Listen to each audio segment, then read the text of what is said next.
Today we're going to be dealing with the progressive era. We're going to be talking about government and a few sort of major characters. Spent a lot of time on kind of presidents, because there's three sort of major presidents in this period. We're going to talk about the first two today. Are going to be kind of driving this movement, but don't overlook sort of the grassroots behind this. You're going to see the elements of the social gospel movement that we talked about before, and then also the populist movement. They're going to kind of merge together with this when we deal with the progressive movement. We're going to talk about what that is, how that influences U.S. foreign policy, but especially we're going to be talking about domestic policy, how the United States begins to fundamentally change its relationship of the government to its people. And kind of our main character behind all of this is going to be President Teddy Roosevelt. All right. McKinley, who had run in 1896 on his platform of the gold standard and the full dinner pail and all that kind of stuff, he is up for re-election in 1900, and really he's got every reason to expect to be re-elected. It turns out that he was able to produce the stable economy that he said that he was going to. The economic expansion was taking place in the United States, just like he said it would. And then he's also got a very big foreign policy feather that he could stick in his cap, which was a war that was successfully fought and relatively expensively against Spain, and of course the United States reaped a huge amount of rewards for. So he is going to be running for re-election in 1900. However, the Republican Party, is going to tell him, say, hey, listen, we want to change your vice president. All right? And this was actually pretty typical throughout much of the 1800s and even on into the 1900s. Vice presidents didn't usually stick around for the entire 2 terms of these sort of double-term presidents. And that is, we want to take this war hero, Teddy Roosevelt, and put him on the ticket, so that way he can be your vice president. It'll really help you get elected, right? Actually, the story behind this is not so much what they're telling McKinley. It's what they're sort of telling themselves in private. It's sort of the Republican Party, and that is, Roosevelt, when he comes back from the war in Cuba, he's a war hero. All right, he's got a great deal of popularity, and he turns this popularity around into being elected the governor of New York. Now, the Republicans are pretty happy about this, right? You know, we got New York, we got the governor's mansion, we've got all this, we can handle, all the graft and corruption that we can get our grubby little paws on. We'll tell Roosevelt what to do, and he'll do it. But it turns out, no, Roosevelt has his own views, and as we're going to see, they're going to become what we refer to as progressive views. And he doesn't do what the political bosses say, and he is going to try to make a number of reforms to New York's government, make it much more responsive and open to the people, and to get it a lot more involved in what the people in New York are doing. And so these political bosses from New York are like, we got to get rid of this guy Roosevelt. He's ruining everything. So how do we get rid of him? Well, if we can't just go to him and say, or that's it, we don't want you to be governor anymore, because he's not going to go along with that. And we can't say, go and have this lesser job, because Roosevelt's ego won't let him take a demotion. So we got to give him something that looks like a promotion, but doesn't have any power or authority. Vice President of the United States. You can say, well, you're the number 2 guy in America. Well, pretty good, better than governor of New York, right? But actually, Vice President doesn't do anything. Unless, of course, the president dies, and then, you get to be president. And in 6 months into his second term, McKinley is assassinated. Some guy, he's shaking hands at the Buffalo, I think the World Convention or something like that. Some guy who sneaks up on him, he's got his hand wrapped up like he's been hurt, and then it turns out that the guy's an anarchist, and he pulls his pistol out and blows him away, okay? And this is going to make the cowboy, and I give that quotes because he's really not much of a cowboy. Technically, he spent some time out west, doing cattle, but for the most part, his cattle ventures failed, and he only spent a few months out there. Roosevelt is going to be the youngest person in U.S. history thus far to be president, and he is 42 when he is made president due to McKinley's death.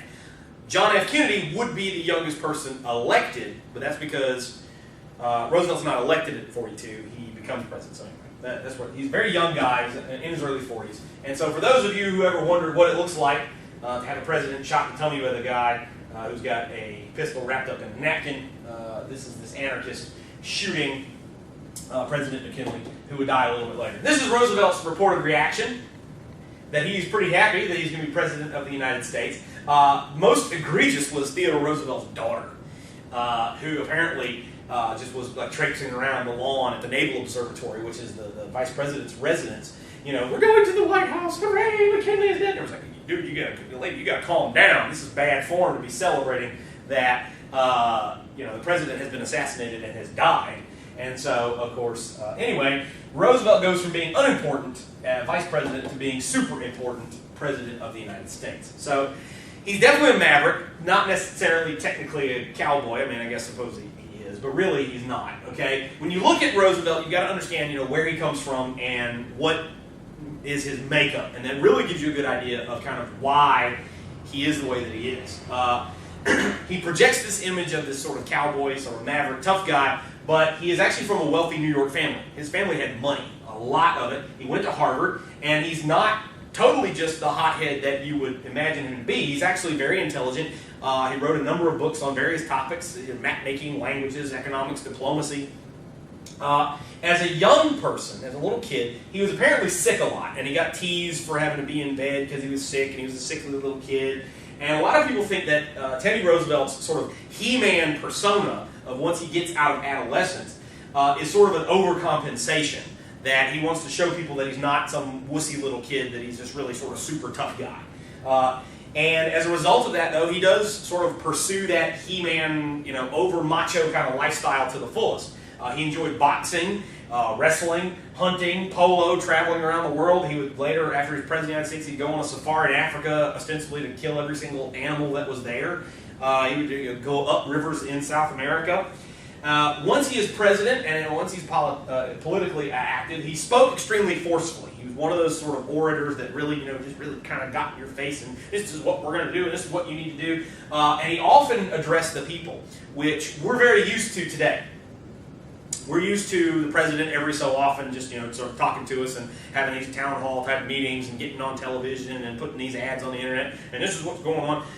Americans, that really they didn't see this a lot from the president up until that point. Presidents really didn't even necessarily campaign for themselves. That was seen as kind of arrogant. Roosevelt, even when he had just measures in Congress, he would go out and meet with people. This is why we need to support this, and this is what we're doing, which, again, we're used to today. We're presidents, they're very much in your kind of face all the time with their political machinations. But Roosevelt's really the guy that pioneered that. He would go out and deal with people, whether he's campaigning for re-election or not. He's also going to initiate a very muscular imperialist stance. He had long held these imperialist views. The United States needs to be a world power, and so he's going to pursue that to its fullest. And he's also going to initiate a series of important domestic reforms that are going to be known as progressivism. This is the photo that if Teddy Roosevelt were here today, he'd be pretty happy that I'm showing you. He's probably not very happy that I called him Teddy. He apparently didn't like that nickname very much. But this is him. He's riding a horse. Horse is jumping. He's a tough guy. Right? Look at how tough I am. I'm Teddy Roosevelt. So this is him. And this is him delivering a speech to these people. You can see him in his sort of aggressive, in-your-face, emotional kind of style. He was very direct. He was very blunt with people. But he also was apparently very persuasive in his speaking style. Right? One of the problems that Teddy Roosevelt is going to inherit is an insurrection that was taking place in the Philippine Islands. The Filipino people had assumed that, the Spanish had been over us and the Americans come in, the Americans knocked the Spanish out, we're going to be given our independence. No! The American government comes in and says, now you're part of, you're one of our territories, you're our protectorate as well. And so you're going to see the Filipinos, especially Islamic Filipinos, are going to begin a rebellion against these U.S. forces. Well, the U.S. wants a military outpost and trade outposts here in the Philippine Islands, so they're sending these troops in to try to keep the area under control. The fighting is actually pretty rough. It's fairly brutal. The United States is going to send in John J. Pershing, among other people, to deal with these guys. They're going to look up, for example, parts of the Islamic religion. You guys don't like pork. Well, they're going to put them in cages with pigs. They're going to torture these guys with sort of early form of what we would call waterboarding, where they stick a stick in the guy's mouth to hold it open and pour water in it until his guts gets real big. And then, tell us where your friends are. No, I won't tell you. And then they get this fat supply starts to jump in his stomach and he vomits all the water up. It won't kill you. But, you get to vomit a whole bunch of, water up through your mouth and through your nose. So they used concentration camps. It was pretty brutal kind of stuff that they did to try to find the hiding place of the guerrillas. Eventually, the United States is going to capture the leader of the guerrilla movement in 1901. It's going to end most of the fighting, but there is going to be violence that will continue for a little while after that. So the United States is learning that imperialism means you got to get your hands dirty, and hands are going to get dirtier as time goes on. So this is the Filipinos have been forced into this concentration camp. I thought the United States didn't like it when people put people in concentration camp. Anyway, so this is what's going on here in the Philippine Islands. This is the water torture kind of thing, where they pour this water down the guy's mouth, and you can see his guts getting bigger, and eventually one of these guys is going to hop on it and say, "Tell us where your friends are." So, not a whole lot of fun. I would not advise you to try this with your friends at home. So, we're also going to see the United States is going to have to deal with China during this period. And in 1895, Japan and China are going to fight a war. And it looks, China's really huge, and Japan is, what? Right? This looks like China should just stomp Japan, except for the fact that Japan is an industrializing power. It has a modern army and a modern navy. And of course, China is really kind of broken up into these small, sort of fractious components. The Chinese emperor really has only very tenuous control over the various organs of the government, and so it's weak, it's sort of antiquated, and so China is going to be defeated by Japan. And you're also going to see that these growing intrusions of European powers have basically carved out all of these economic leases along the Chinese coastline that they refer to as these spheres of influence. And basically all of China was, the Chinese coastal areas had been cut up into, well, the British have this, and the Dutch have this, and the Germans have this, the Russians have this, the Japanese have this. And so pretty much all of China was taken over as a result of the fact that Japan's defeat of China really kind of pushes these guys to the brink of dissolution. Well, Americans are extremely alarmed at this. But through this period, the United States Secretary of State, John Hay, says, I tell you what, there's a solution to this problem, because we trade a lot with China, but how do we avoid the entanglements of dealing with all these foreign powers? We don't want to have to go to war with them, but we also don't want to get involved in case they go to war with each other, which of course in 1914 they will. So he pushed forward a policy statement called the open door policy, where basically the United States is going to enter and trade freely through all the zones. We don't have a zone, and so we're just going to trade through all these areas. Right? This actually works out pretty well for the Europeans. We would think, well, they're going to protest. We're just going to come in and trade in their zone. We're not. Yeah, because they can sell stuff to the Americans, and more economic activity means more taxable economic activity for these guys in the zones that they can control. So, okay, Americans are going to come into, okay, fine. Works for us. The problem is, really, nobody bothered to ask the Chinese how they felt about all this intrusion in their country, and they really, really didn't like it. And you eventually see this movement called the Righteous and Harmonious Fists, or, as we will see, eventually shortened to the much more palatable Western definition, the Boxers, because that was their symbol, was the fist. And they're going to begin a rebellion in 1900. And when I say a rebellion, I mean rebellion. They're going to kill a lot of foreigners, they're going to burn their stuff, they're going to blow up their operations. And this is really before the Western powers could react to this. But finally, the Europeans and the Americans are going to send a military force. The United States is going to send the 15th U.S. Infantry Regiment. And they're going to send these troops in. They're going to crush the Boxers, and they're going to blame this all on the imperial government of Beijing, which probably was doing some rooting on the sidelines for these guys.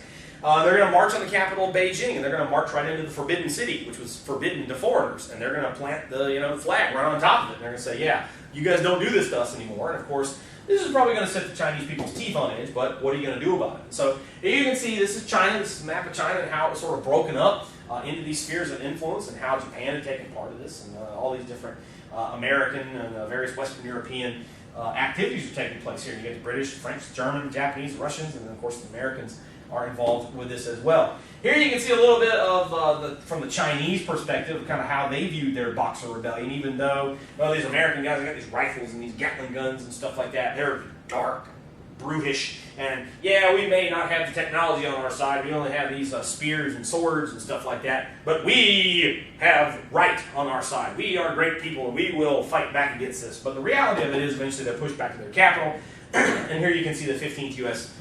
Infantry Regiment. They're breaching the wall of the Forbidden City around the capital, and they're fighting their way. Eventually they would take it over with this as well. Now, one of the things that Roosevelt is extremely cognizant of is the fact that the Europeans look like they're ever increasingly drifting towards a major war. And the United States needs to be in a position to where it can, one, if possible, stay out of that war, but most definitely, two, it needs to be in a position to be able to weather the storm. That we don't want these Europeans coming in and dragging us into this war, and we need to be able to control what's going on in the countries around us. And he hated European influence in the Western Hemisphere. He once said that he would drive every European flag from the Western Hemisphere by the bayonet point. And of course, coming from a guy like Roosevelt, you really kind of believe it, okay? Roosevelt's policy was from an African proverb, which was speak softly and carry a big stick, which was basically, you don't mess with the guy with the big stick on his shoulder because he might smack you with it. And so this is something that Roosevelt is going to pursue, all right? So he wants to build a strong U.S. Navy. This is going to be the stick part, all right? But all of the United States military needs to be able to respond to these. And one, this is going to help the United States diplomatically. When you go and negotiate these, these treaties, trade agreements with these countries, you send the ambassador in a U.S. battleship. It's often referred to as gunboat diplomacy, which is you do what we say, or look at that great big battleship in the harbor. Isn't it impressive with those giant sort of cannons? I wonder what it could do to a city like, say, yours that's right here, that doesn't have big walls around it. It could just, turn everybody into hamburger meat. So anyway, the idea behind this is to try to hinder involvement of these Europeans in the Western Hemisphere. He really rarely spoke softly, though. The big stick part, he pretty much had this, all right? So the United States is going to brandish this military, or use anything they could to browbeat these nations into accepting U.S. positions, which is, the United States needs hegemony of this, all right? Like I said, Teddy Roosevelt's goal is to launch the United States as a major U.S. power and to try to shield the Western Hemisphere from influence from the West. And so here's a political cartoon. There's Teddy Roosevelt. He's sitting on top of the world. He's got his big stick with his initials carved onto it with this as well. This is not sort of some incidental photograph that Teddy Roosevelt happens to be at the Naval Observatory or at the Naval Academy. He just happens to have his hand on the world with sort of his chest stuck out like that. No, this is intentional. This is a bit of propaganda. U.S. president, he's got his hand literally on the world, on the globe, and he's like, look what a tough guy I am. And so this is the position that Roosevelt has towards the rest of the world. The United States needs to be a major world player, and that's exactly what they're going to do under Teddy Roosevelt. So here's my little palindrome that I've got up here. A man, a plan, a canal, Panama, which reads, it's palindrome because it reads the same way forwards and backwards. And this is a good indication of what sort of Teddy Roosevelt's policies are going to be towards the rest of the world. It's a nice little case study, all right? Teddy Roosevelt and a lot of other Americans had set their sights on the Panamanian Isthmus. That's a fun word to say. To try to dig a canal across this, all right, to connect the Atlantic and the Pacific Ocean. Now, the reason that you want to do this is this saves any ship that's in the Atlantic or the Pacific the trip of having to go all the way down around South America. It's going to lop several thousand miles of travel off of the trip. A good example of this is when war is declared between the United States and Spain in 1898. There's no canal, okay? And a U.S. battleship is off the west coast of Mexico at this time. It's out in the Pacific Ocean. And if you were to just draw a line on the map, it's only 400 miles from Cuba. But it has to go several thousand miles all the way around the southern tip of South America to try to arrive. So it's got an obvious military benefit to try to, if you need to shift your naval forces from one ocean to the other, the United States is very interested in this. But also there are commercial benefits. Ships don't have to go around South America to trade, and time is money. So you can cut costs. So every reason that you can think of exists for there to be a canal between the Atlantic and the Pacific Ocean at this very narrow point between the Caribbean and the Pacific Ocean. The problem is the country of Colombia at that point actually owned Panama. Panama was part of its country. Panama was just the northern little territory attached directly to Colombia. You can actually bust out a globe if you want to see it. Panama is right next to Colombia. And they don't want to see the United States come in there and dig a canal. They want to dig the canal themselves so that way they get the money. Well, Roosevelt doesn't want to see a foreign power controlling what is, or what should be, in his mind, an American military and commercial asset. And so Teddy Roosevelt went to the Panamanians through diplomatic channels. Hey, you guys really ought to be independent. You guys are really different than the Colombians, right? You just don't like those people. No, we don't. Well, we'll help you get your independence. And that's exactly what he's going to do. He's going to send military aid down to these people. And he actually is going to park some U.S. battleships off the coast, dominating the coastal road, saying, all right, there's fighting going on in Panama. We don't want to see the bloodshed getting any worse. So we're not going to allow any more troops into Panama. But, of course, what that meant was that the only people that he's going to be shooting at are going to be the Colombians trying to send reinforcements to their guys trying to fight off a U.S.-backed insurrection in Panama. The Panamanians, once they set up their independent state, they're more than happy to take U.S. dollars for their land, for the canal. And of course, yeah, you guys want to manage it? Yeah, sure, it's great. We got a country from you people. Sure, that's super terrific. All right. Well, first, the U.S. has to make a couple of conquests after this. They got to conquer the mosquitoes and the yellow fever that came with them, and then you got to conquer these mountains of dirt to dig what they refer to as the Big Ditch. All right. By 1914, the canal is complete, but again, the United States has to get its hands dirty, both literally and figuratively, with this as well. This is them working on the Panama Canal. They're digging the big ditches out of there to accommodate these ships as they're eventually going to go through. And this is once it's completed. The various locks to maintain the difference in altitude. Actually, the Atlantic and Pacific Ocean aren't on the same level. This is these ships that are going through, and you, today you can still go on the Panama Canal if you so choose. Right?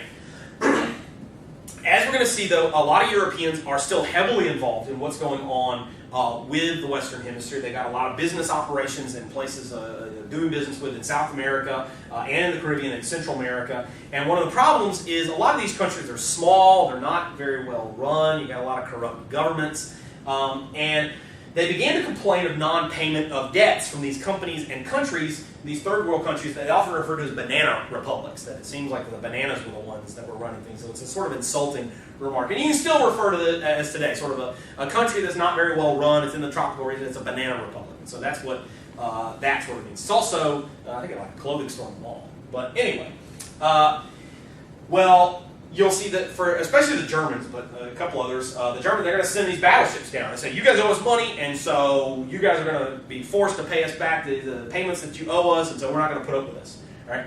Well, Teddy Roosevelt, heck no, we're not having European battleships showing up here in the Western Hemisphere because they may start colonies, they may take these places over, they're going to serve them to draw us. We also do business with these places in the Caribbean and South America. You're going to draw us into your European war. So Roosevelt is going to issue an add-on to the Monroe Doctrine. Okay, it's going to be called a corollary, the Roosevelt corollary to the Monroe Doctrine. And basically, the United States is still committing itself to the Monroe Doctrine, which is all these European powers have to stay out. They have to stay out of the Western Hemisphere. But the corollary states that, okay, if you do have a problem with these places, you're not going to come in and enforce your problems. You're going to have to come to us. All right? The United States is going to be the police force of the Western Hemisphere. All right?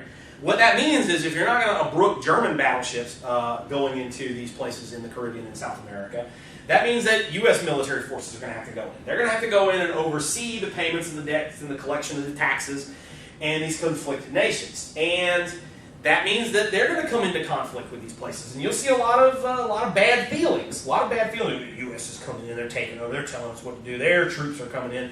For example, U.S. forces are going to go into the island nation, Western nation of Haiti, and put down these different little rebellions that are going to take place. Why are the Americans coming in here, dealing with us? But of course, while it does make us look bad to these people, Roosevelt has a very pointed reason for getting involved, which is, hey, we need to keep you people from getting taken over by these European powers. It's going to suck us into this war that's probably going to happen here in Europe, which of course it would later happen. Right? During all this, Teddy Roosevelt is going to end the Russo-Japanese War. Russia and Japan had been fighting Japan had been sort of getting the better of this. The reality of this is, why does the United States care if Japan is going to war with Russia? The reality of this is the United States is heavily involved with trading now in the China Sea and the Yellow Sea, and the war between Japan and Russia over Port Arthur, Vladivostok. This isn't in U.S. trade interests, and so it would be better if these guys would solve their matters peaceably. All right, and so he brings these two sides that are looking to sort of get out of this war. Japan wants to get out of the war before Russia catches up to them with their population, and of course Russia wants to get out before they get beaten any worse by the Japanese, and they can save some face. And for this effort, Teddy Roosevelt wins the Nobel Peace Prize. That's right, Teddy Roosevelt, who helps instigate a war, sends U.S. troops to basically everywhere he can get his hands on, and once declared when he was on his way to Cuba that he just wanted to shoot a man to see what it felt like. He wins the Nobel Peace Prize. If that doesn't give you an idea of how worthless the Nobel Peace Prize is, and you've got guys like Teddy Roosevelt and Yasser Arafat as winners, this should really call it into sharp focus for you. There's Teddy Roosevelt negotiating the end of the Russo-Japanese War. You get these really sort of super tall Russian ambassadors, and then of course you get these really super short Japanese ambassadors, and they will work this out under Roosevelt's tutelage. All right? So when we move on out of the diplomatic and sort of the foreign policy area and into the domestic policy area, we've got to talk about progressivism, where it is. It's a movement that's really bigger than Roosevelt, but Roosevelt's going to be really the first guy to put this into practice, okay? As I mentioned, progressivism has its roots in the various reform movements of the late 1800s. You've got populism, the social gospel movement, the moral campaigns of this, and it seeks a number of reforms in society.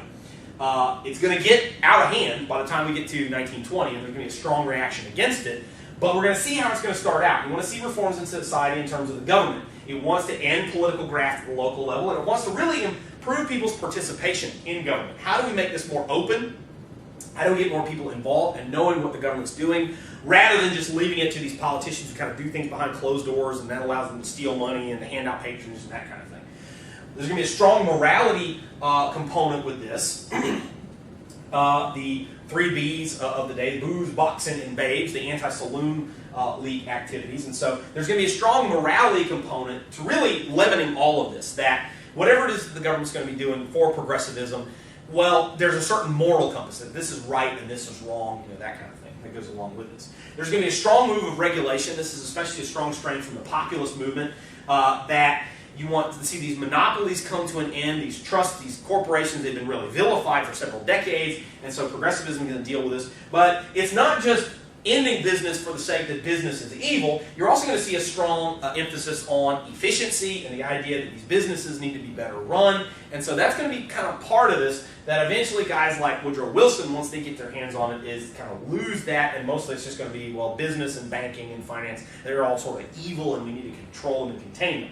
You'll also see environmental protection in some limited fashion, but some important fashions that will eventually come into this as well. A lot of presidents are going to give kind of nicknames to their policy objectives. We'll talk about a little bit later. John F. Kennedy will have his new frontiers. Ronald Reagan is going to have conservatism and that kind of thing. Teddy Roosevelt's the guy, though, that really gets this started. He's going to refer to this as the square deal. All right? And he's going to begin this progressive era because he's going to wrap his arms around the ideas that are out there of the progressive movement. He's going to say, okay, we're going to do this. All right? This doesn't always sit well with his party. You've got to remember that the Republicans are still kind of split. They've been that way. Do we go towards the new reform stuff, or do we hold to the old sort of methods of hanging on to political office and doing things the admittedly kind of dirty way, but the way that you've got to do things if you want to win? Like I mentioned, the idea was that, though, the deal had been unfair and you need a square deal. Everybody gets a fair shot. And so this is just the nickname he gets it. I'm not going to say that he actually is fair, but this is the nickname that he gets. Right? The first major test of this you're going to see is going to come from a coal strike in 1902. All right? Coal miners had gone on strike, unfair wages, unsafe working conditions, all the usual things that they're going to want. The problem with this, though, is this influences the rest of the nation. Like we talked about with the Great Strike of 1877, when the railroad workers went on strike, it basically paralyzed the national economy. Because without the railroads, you don't have any goods and services and people sort of changing places. And then you got no economy, because the economy ran on the railroads by 1877. Well, the same sort of thing is going to take place here. If it gets to wintertime, and the United States, which mostly is heating its homes and hospitals and schools and businesses with coal, the nation is possibly going to freeze. So Roosevelt has a vested interest in getting involved in this. Unlike what we'd seen with previous strikes where, well, this is between private business and sort of private workers, Roosevelt said, no, this is going to affect the rest of us. We need to get involved. So Teddy Roosevelt's going to summon both sides to the White House to try to deal with this. He listens to kind of both sides, and he determines that really the mine owners they're kind of being jerks about the whole thing. And at one point, he threatened to throw the mine owners out the White House window. It should be noted, they were not on the first floor of the White House when he threatened to do this. And what he basically threatens, one, the mine owners with, but also two, the workers kind of with, that he'll send in the National Guard to get the coal. The nation needs coal, and we're going to go in and we're going to get it. And if you guys don't shape up, then you mine owners, you're not going to make the money off of selling the coal. And you coal workers, you're not going to make the money off your wages of mining the coal. So you guys need to come to an understanding. Amazing how that worked itself out. The mine owners and the workers suddenly agreed to a new contract. And this is going to begin the policy of presidential mediation in strikes that threaten sort of the national economy. Roosevelt just kind of did this on his own. There is now actual legislation that Congress has passed that says, okay, the president, when he's negotiating with these people, this is what this is what you can do with labor relations, and this is what you can't do. So this is the one that's going to begin to do this. And so there's Teddy Roosevelt. He's watching as kind of our Western bandito is shooting the feet of the wealthy businessman as he sort of watches on passively. It always reminds me of that Bugs Bunny cartoon when Yosemite Sam shoots at his feet, "Dance, varmint!" And so I think that's the ethos behind this. One of the other major components of the progressive movement is an information revolution. And that's going to come in the form of these muckrakers, all right? And there are going to be some major changes in terms of the world of journalism. And the reason that they're important is because they're going to directly impact public policy. They're going to change what state and federal government people are going to be doing here in the early 1900s. Now, a lot of these people are going to be reporters, but not necessarily all of them will be. Some of them are sort of book writers, and basically anybody of a writing type of stripe. And they're going to devote themselves, if they're a muckraker, to exposing the corruption in business and government. Down here in the South, we really don't have the same kind of thing, but if you've ever seen a muck rake, it's one of these sort of multi-tined rakes, and you stick it in the ground that's been sort of packed down by months and months of snow on the ground and the leaves, and they get all nasty. And it looks good on the top, but then when you sort of flip it up, so that way everything can kind of decompose properly, it's got that layer of sort of mud and slime and nastiness, the muck, and it stinks. And so this is what the muckrakers are doing. They're sort of lifting the stuff out of the way that looks nice, the veneer on the outside, and exposing what these people are doing. They target these corrupt officials. They wrote expose pieces of their crimes and of these different businesses that are using trust and other unscrupulous, in some cases, illegal behavior. They also are the ones that are going to reveal the horrible conditions within these corporations that these workers are going on. And in a lot of cases, our first sort of inclination of us as historians today of what is going on that we know eventually from the late 1800s comes from these investigative reporters, these muckrakers, decades later, maybe in the early 1900s. Well, these progressive leaders are going to get a hold of this, and they're going to use these reports to serve as a basis for the reformative actions in government. And so this is Ida Tarbell's History of the Standard Oil Company, which this seems like, not a big deal, seems like an innocuous kind of title, but this, she is really going to lay into Rockefeller and these other members of what they're doing. And in some cases, the muckrakers, they're writing a polemic. They don't like these people, and so they kind of go over the top. But it does bring a lot of activities to light and really changes a lot of people's views on the government. And so this is Teddy Roosevelt. He's often referred to as something of a muckraker himself, although he generally didn't do the reporting. He is raking up some of these corrupt senators from their sort of corrupt practices. And what we're going to see in a specific example a little bit, the meat scandal from a particular muckraker is really going to sicken Roosevelt and a lot of people. All right. When we look at these governmental reforms, because one of the major slices of progressivism is we've got to change the way that the government sort of relates to people. We need to have more openness. For example, here in Florida, we get the Sunshine Law, that you can know basically everything that the state government is doing from this idea. And so, some cases, these government reforms are going to be taking place on the local level or on the state level, a lot of times by voter groups, or in some cases, as we're going to see, local leaders. All right. So the idea is you want to take the power out of the hands of the political bosses. The idea by this point is that political leadership had become really, really corrupt. And so to do this, for example, the progressives are going to institute the primary system, where you don't like the fact that these bosses get together and they tell you who the nominee of your party is going to be. Well, I would really like to have a say in that. We should all vote on that. And so that's what this happens. It takes place. So you'll also see a similar type of thing that voters are going to be able to elect directly their own U.S. senators. The constitutional amendment takes place. Instead of the state legislature determining who the U.S. senator is going to be, it's going to be a popular election. Right? And what do you do if you got like a state legislature that doesn't want to enact these reforms? You feel like they're being paid off by a big business, or they just don't want to do this? Well, how do we get this done ourselves as a voter group? And so you're going to see a more direct democratic system via the process of the initiative, which is voters can propose their legislation, usually through some kind of petition, right? So if you wander around college campi across America and say, hey, sign this petition to make such and such legal or illegal or whatever, right? This is this process, this is the initiative. Once you get it on the ballot, then of course it's a referendum where voters can then vote to approve their own legislation. And so this is how you kind of bypass a legislature that doesn't want to do the things that you want to do, all right? To get rid of a corrupt official, let's say you vote some guy mayor and it turns out that this guy's stealing money, but you can't really prove it, but everybody knows it's really going on. You just have to wait until this guy's term is up. Well, no, you don't have to do this. Voters could recall these people and kick them out of office, and this has happened not terribly frequently, but it has happened before. Most recently, a recalled governor of California was replaced by Arnold Schwarzenegger. And so this kind of thing does take place. More recently, Scott Walker had been governor of Wisconsin. He is put up to a recall vote, and then he wins. So he gets to stay in office. So this kind of thing takes place as well. So when you look at progressivism on the local level, as I mentioned, the 17th Amendment is going to provide for direct election of U.S. senators, basically making them a statewide election. We're also going to see a lot of city and state leaders. They're beginning to look at these powerful business interests, and in some cases, these monopolies, these monopolistic trusts, in some cases have taken almost total control of some local and state governments, and to try to use these governmental agencies to really bring them under their control, at least curb some of their major excesses with this. While they've been reminded in Munn versus Illinois that, okay, you can't control, for example, railroads rates in between states, that interstate commerce is the federal government's job, but within the state, they can regulate a lot of what these people are doing, especially in terms of cities. The best example of this was Wisconsin Governor Robert La Follette. He was a progressive.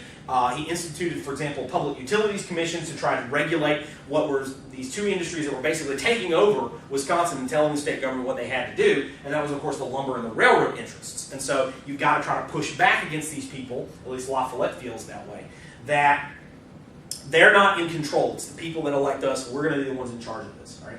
You're also going to see that women are going to play a pretty important role in a lot of these issues. They can't vote yet. They are going to engage in sort of letter writing campaigns and speaking out on these issues. A lot of these women have found sort of social advocacy forums through their engagement in charitable activities through the social gospel movement, and so they're going to be able to speak out on this issue, although not vote yet. Their main issue, though, ever increasingly is female suffrage, which, though, is going to have to wait until 1920. We'll deal with female suffrage at that point. There's Robert La Follette, who has some of the best hair. Look how high that guy's hair is, right? I mean, mine's just kind of squished flat on top of my head. The dude looks like he's got a pencil eraser going on with that. So hooray for him. There he is giving a speech. Apparently he's a pretty short guy, which I guess maybe the hair was designed to make up for. But this is him, to give you an idea of what he looks like. One of the most famous, if not the most famous part of Teddy Roosevelt's progressive agenda is trust busting. He's often referred to as the trust buster president, despite the fact that of the three major trust busting presidents, he's actually the least one. But he does get this started.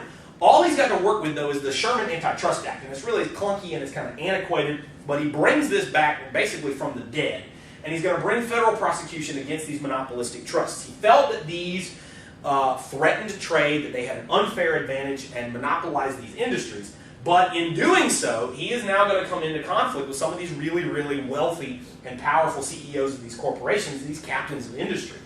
He's going to break up these trusts of railroads, beef, sugar, fertilizer, harvester production, and over 40 other companies. Now, Roosevelt's goal was not to bust up all the trusts, to bust up all the monopolies. Now, as he looked at these, he saw some of them as good trusts, that they provided sort of a national company that produced a great product at a good price, it paid fair wages, and so he looked at things in sort of a moral light. There were good trusts and there were bad trusts, and you broke up the bad ones, but the good ones that were efficient, you allowed them to continue. Like I said, progressivism at this stage is got sort of more of a moral compass. Then you'll see it a little bit later.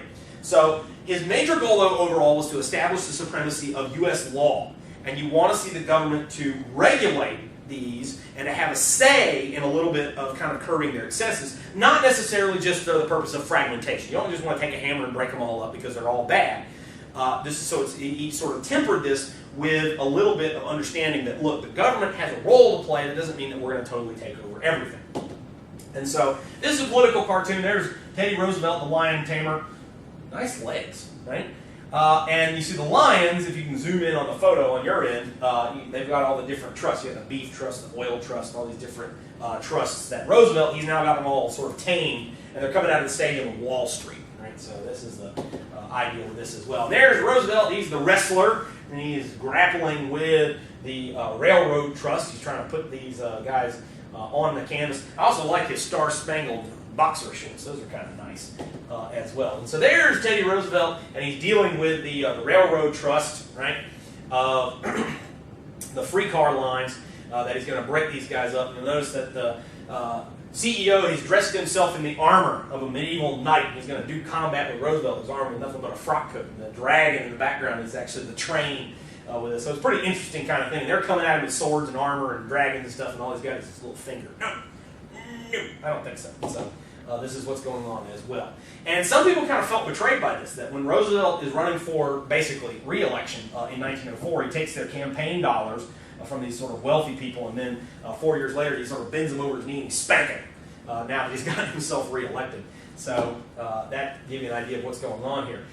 This is the Roosevelt carrying the banner of government control of corporations and trusts, and then the average American yeoman worker, he's pretty pleased with that. Yeah, pretty happy. And then you got these other senators, and you got Rockefeller, who are less so. I'm going along, and the only reason I'm going is because that guy's loop looks like a noose. So that's what you've got taking place with this one as well.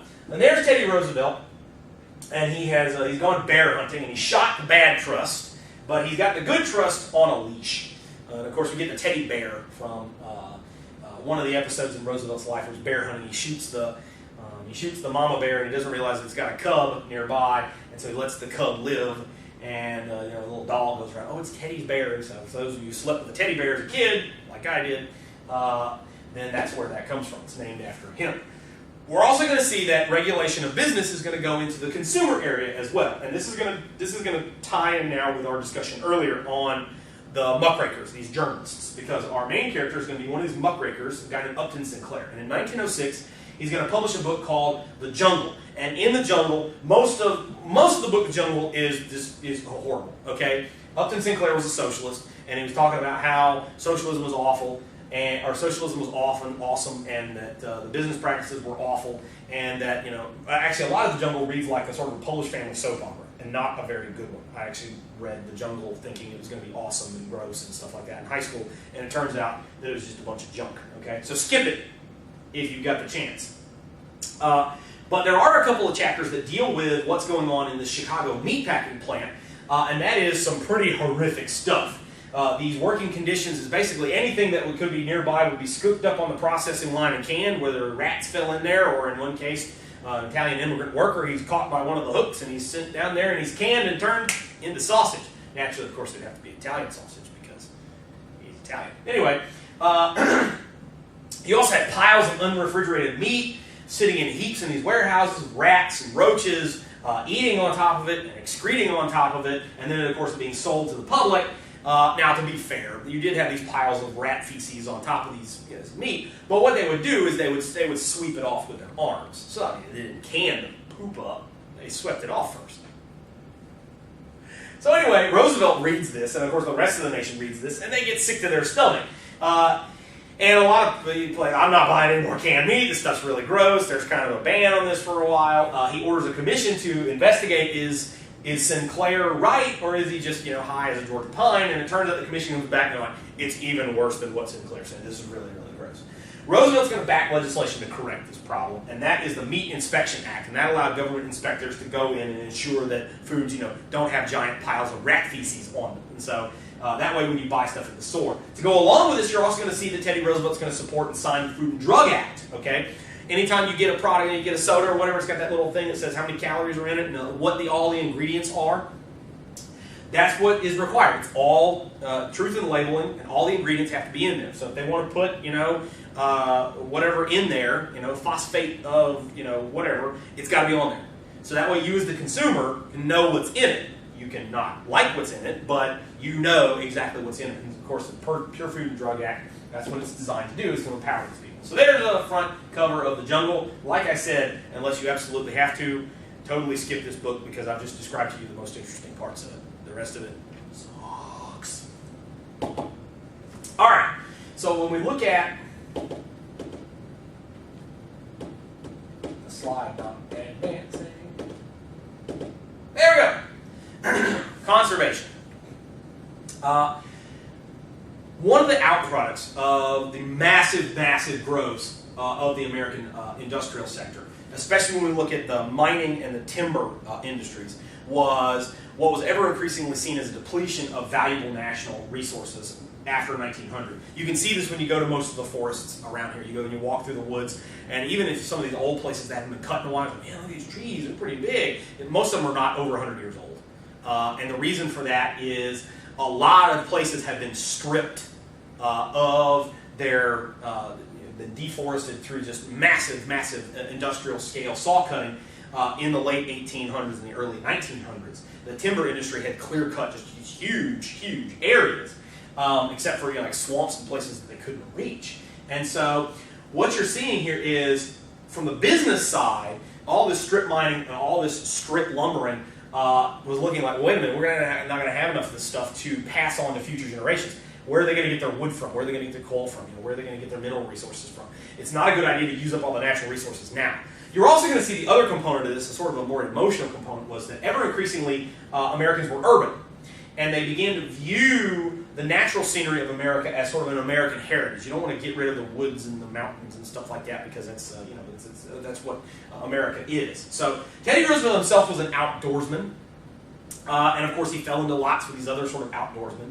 And eventually he decided to take up this task of preserving the American wilderness. One, for business reasons. And this is one that kind of the American environmental movement has really lost sight of. That a major component of this is you want to preserve the natural space so we'll have it so we can use. Ever increasingly, sort of the modern environmental movement is you preserve the natural space so that way humans won't have anything to do with it. Just leave it alone. Well, why? You don't even go visit it because you'll disturb nature. Well, okay, I'm not saying it's wrong, I'm just saying that it's deviated from its original ideas.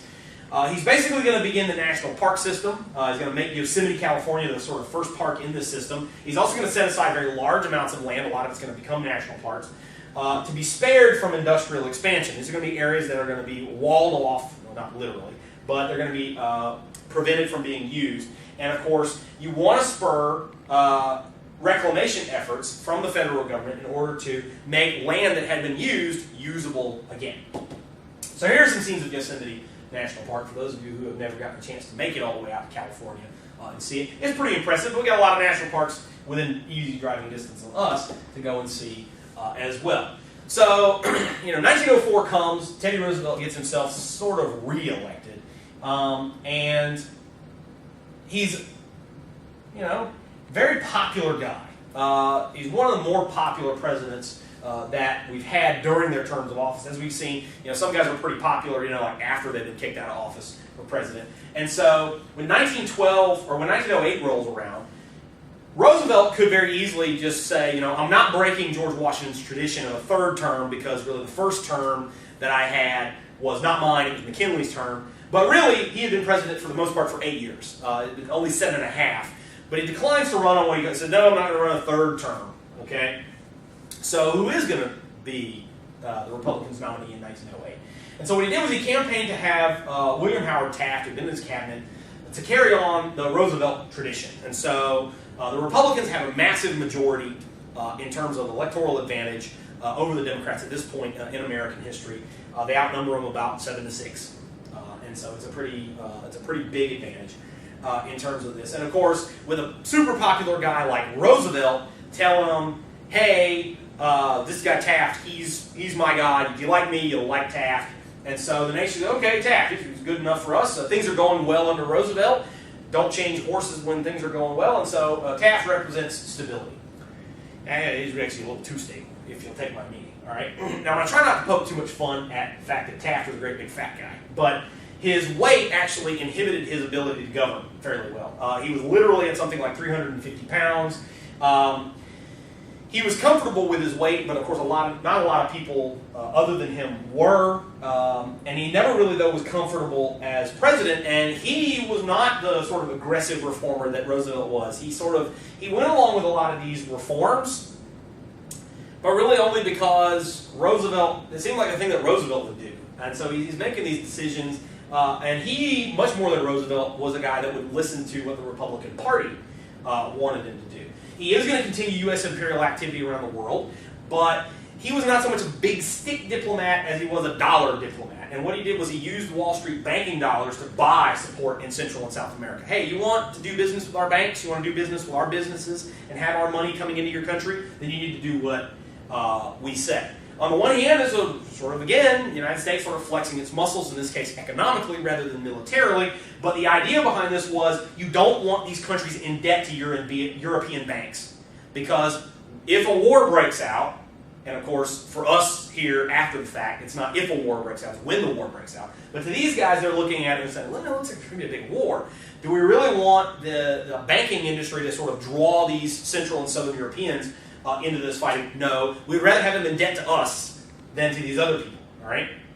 But as we're going to see, this makes the United States responsible for the economic activities, which means that when things go screwy in some of these mismanaged countries, the U.S. troops are going to have to be sent in, which is popular with, like, nobody. Okay. Taft, it turns out, was a trust buster. In fact, he was an even bigger trust buster, literally and figuratively, than Teddy Roosevelt was. However, the problem was Taft was pretty indiscriminate. Basically, any trust, any monopoly, anywhere, Taft went after them. And eventually, he's going to go after a good trust that Teddy Roosevelt liked, and Taft is going to start running afoul of Teddy Roosevelt personally. You got to remember, Roosevelt is the youngest guy to be president, and is also basically the youngest guy to be an ex-president. So, you know, he's just like 50 years old, not really all that old. He's just kind of hanging around. There's no job that you can take that's a promotion over being president of the United States. And so he's just kind of kicking around. He's looking at what Taft's doing going, I don't think I'd have done that. And he gets ever increasingly critical. And of course, when you're a guy like Teddy Roosevelt, and you've got an ego the size of the state of Montana, I would do things a lot better than this guy. And so this is going to start to create a great deal of friction. So there's Taft. He's delivering a speech to people from the back car of his railroad train. He's going around, and you can see the dude's a porker. I mean, there's just no nice way to say it. And, you know, people made fun of him for it. One of the most popular jokes in Washington at that point was that Taft was the most polite man in Washington. He once gave up his seat on the streetcar to 3 women. So he once got stuck in the tub, and Congress had to replace the tub that he got stuck in with a bigger one. I know that looks like sort of a really, really big jacuzzi spa. This is actually, I think, the Taft Presidential Library somewhere. So that's how bad it was. You can imagine a big, fat, naked Taft. Help me, I'm stuck in the tub. So anyway, and of course his cabinet would make fun of him because, you know, they'd have these cabinet meetings after lunch, and, you know, a great big fat guy like Taft eats great big lunch. He starts to get kind of sleepy, and they're all talking, trade with such and such a country, blah, blah, blah. Taft. He would actually fall asleep in the middle of cabinet meetings. So, anyway, that's what's going on with this guy. And you can see what the artist has done here is to try to put Taft into Teddy Roosevelt's Rough Rider outfit. It's not really much of a good fit, and Uncle Sam's even having a good chuckle at Taft's expense. So all of this political turmoil is eventually going to blow up in 1912. And we're going to see the straw that's going to break the elephant's back here is the Payne-Aldrich tariff. And for a long time, the reform movement had wanted to basically lower these tariff rates because they felt that tariffs were just a gift to these big corporations, allowing them to artificially raise their prices, and of course generating this revenue that was creating corruption. And so the Payne-Aldrich tariff was supposed to be tariff reform, but in fact was a joke of tariff reform. Supposedly, when you look at all these hundreds of items that it eliminated the tariffs on, but you look at some of the items that actually got eliminated off of the list, and they were nonsense items that didn't really matter a whole lot. Like one of them was shark skin. That's right, you can now import shark skin duty-free in America thanks to the Payne-Aldrich tariff. Who cares about that? The important things, like steel and glass and lead, some of the tariff rates actually went up on some of the important stuff. Say, well, you know, that's steel. That's just one thing. Yeah, but people use way more steel than they use shark skin, okay? So Taft, he sort of felt obliged to sign it. The Republicans had kind of got it through Congress, and so to keep party unity, okay, he signs it, and then he goes, okay, we've reformed the tariff, right?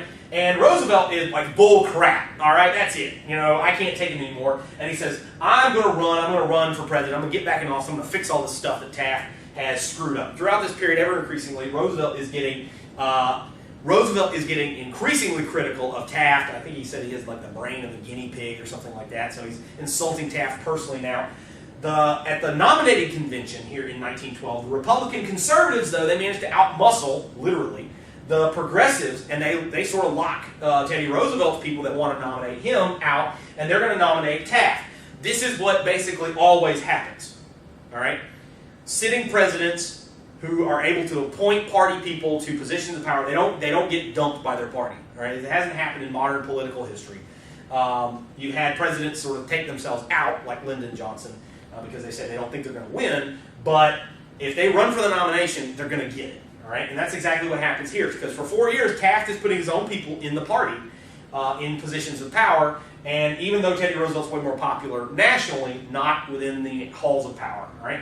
Well, Teddy Roosevelt should, if he was interested in party unity, have said, okay, I lost a nomination. I'm just going to have to grit my teeth and bear Taft running the show.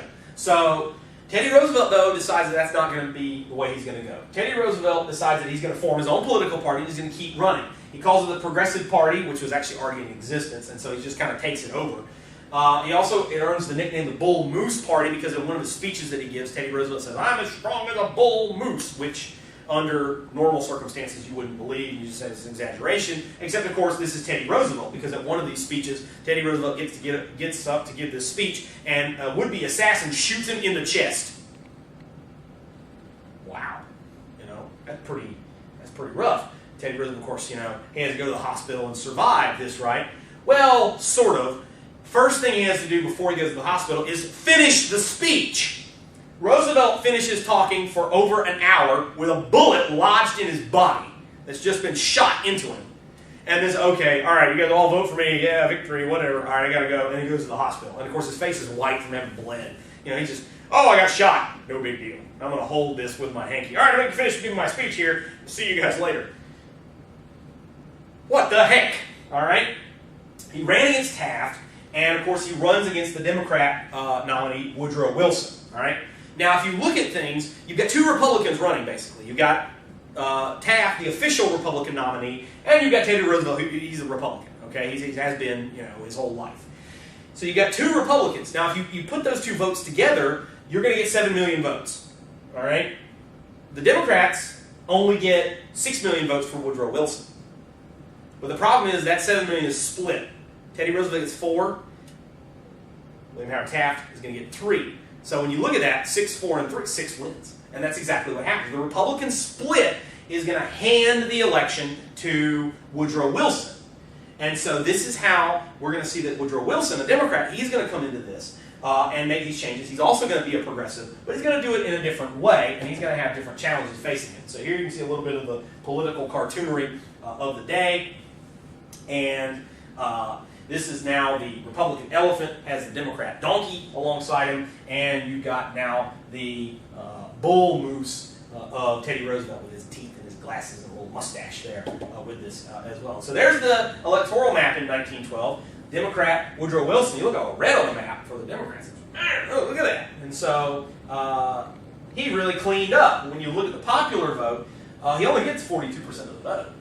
But he gets 82% of the electoral vote because Taft and Roosevelt split the votes in most of these states as a result of the fact that they've gone their separate ways politically. So this is going to set up the end of the first part of progressivism, and we'll deal with the next